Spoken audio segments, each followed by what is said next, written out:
Hey, what's going on everybody? This is Linus and today we're looking at affordable yet very nice looking Cubot X600. Is it any good? Find out more in our full review.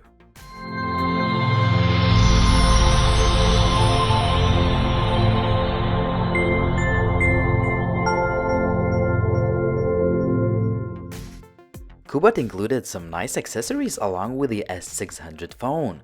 The contents include a tempered glass screen protector, a nice soft TPU case, a charging plug, USB cable, SIM ejector pin, and some documentation. As soon as you pick up the phone, Cubot X600 feels like an expensive flagship device. It uses a high-quality metal frame around the device and 2.5D glass on the front and rear. Also, the phone is compact due to 5 inches display, which is only 720p resolution, but it is a high-quality panel. It is bright, vivid, colors look natural, and it has excellent viewing angles. There is an 8-megapixel selfie shooter and a highly customizable LED light on the front top. The capacitive buttons, which also have a nice backlight, are on the bottom. The glass back is a ridiculous fingerprint magnet, and if you hate all the smudges, I suggest you going with white or gold S600 models. As far as camera, we have a 16-megapixel Samsung shooter with face detection autofocus system and dual LED flash. Right below the camera is a fingerprint scanner. I found it very easy to set up and accurate to use. Also, it works straight from the standby mode. However, the fingerprint scanner could be slightly faster at times. On the bottom there is just a speaker grill. The buttons are located on the right, they are also made of metal and have a good tactile feedback. The left side is where you can find 2 micro SIM card slots and a separate slot for the micro SD card for storage expansion. The headset jack is on the top and the micro USB port is on the bottom.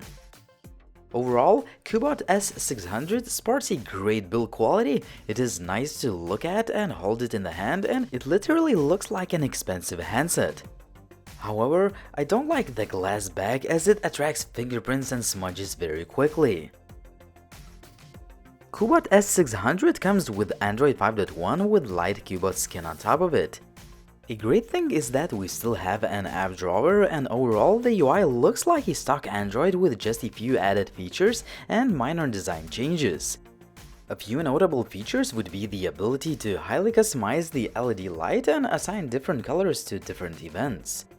Also, the phone has some gesture controls and they work pretty well if you really care about them. However, I miss some more conventional gesture controls like double tap to wake the screen and so on.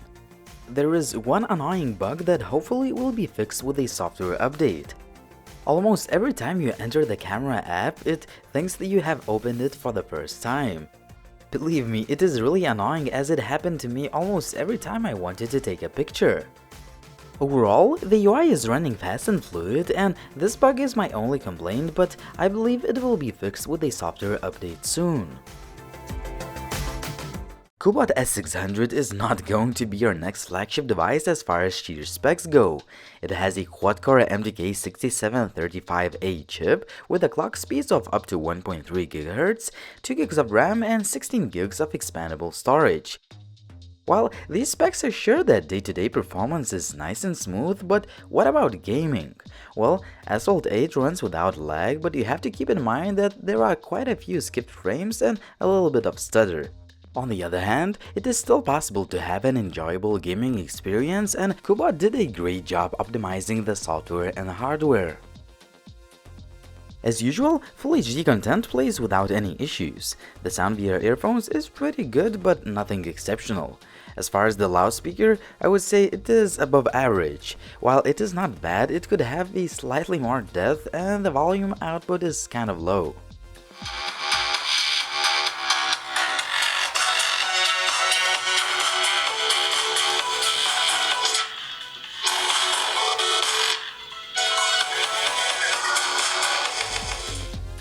When it comes to the daylight image quality, they look pretty good as the pictures have a decent amount of details and colors look natural.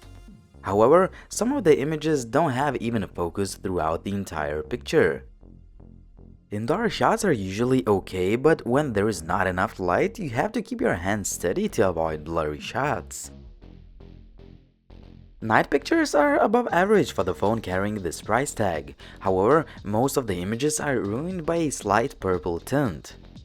As far as selfie camera, it will be enough to take pictures usable for social media. Hi everyone, this is Linus and this is a video test of Cubot S600. 1080p video looks pretty mediocre with just average amount of details, but this is what you have to expect with most of the phones in this price range. All the connectivity options were great, call quality is okay and signal reception is excellent. Also, Wi-Fi, GPS and Bluetooth are working fine. Cubot S600 has a 2700 mAh battery and it performs well for its capacity, but it is far from the best. I could get just over 3.5 hours of screen on time when using auto maximum brightness setting. Cubot S600 costs around $130 US, and although it is not a perfect phone, it is definitely worth the price. It all starts with a nice looking design and excellent build quality, and the fact that the device is compact and it can be managed with one hand. Also, Cubot S600 has a high quality display, although it is only 720p. Also, it is very fast and responsive in daily use. The camera performs quite well in good lighting conditions and you can use two SIM cards and the microSD card at the same time. However, the battery capacity could have been slightly bigger, the loudspeaker could be louder and the glass back is a huge fingerprint magnet. Still, despite a few shortcomings, Cubot S600 is a reasonably priced smartphone that can be recommended and you can check out the product link down in the description if you're interested. It was Linus, thanks for watching, and if you like this video please hit the like button and subscribe to the Gizmochina's YouTube channel. Also, if you want to see some more tech videos I make, please check out my own YouTube channel which is called TechLine HD. See you in the next video soon.